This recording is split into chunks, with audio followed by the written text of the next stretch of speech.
live impromptu streaming, I think, from a marketing perspective, is just a waste of time. Sorry. It just doesn't make any sense to me. Think about all the things, and for all of you who are on here right now, you could be watching. Actually, the Olympics is pretty much over for the day, but you could be doing all sorts of things, watching all different things. You could be watching Netflix. There's so many awesome things you could potentially be doing.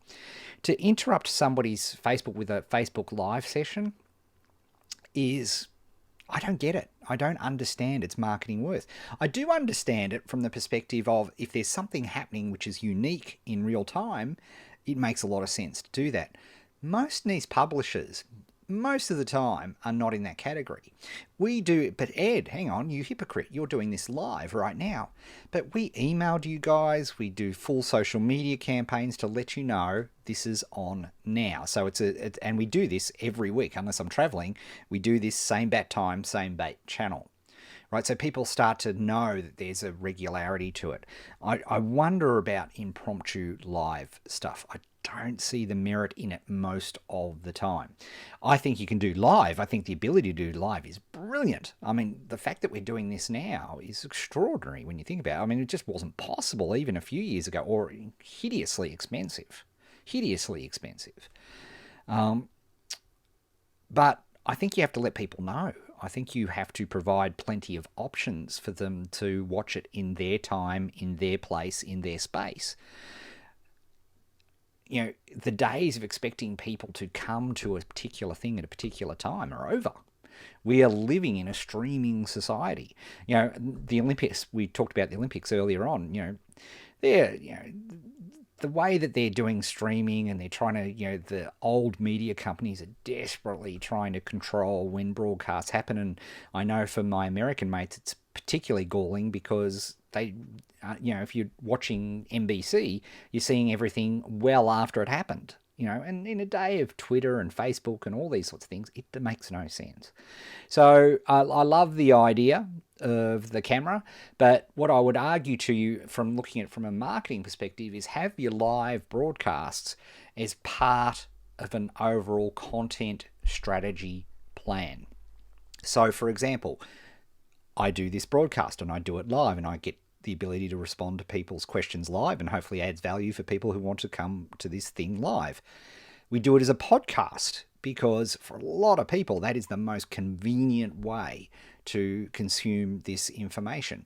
Then we do it as a replay, and then we break up certain chunks, answers of questions, and create them as specific short YouTube videos, which then people search and look for and come across. And so we're utilizing all of this content on multiple times, multiple facets, multiple angles of attack. And that, to me, is the future of it. So that's the thing that I would be thinking of it.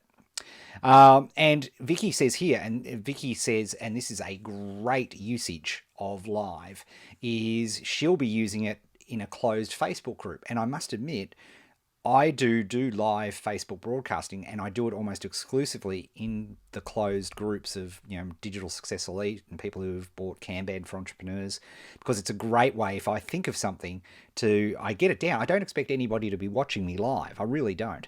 But I do expect and see the stats. People watch the stuff and interact with the stuff beautifully.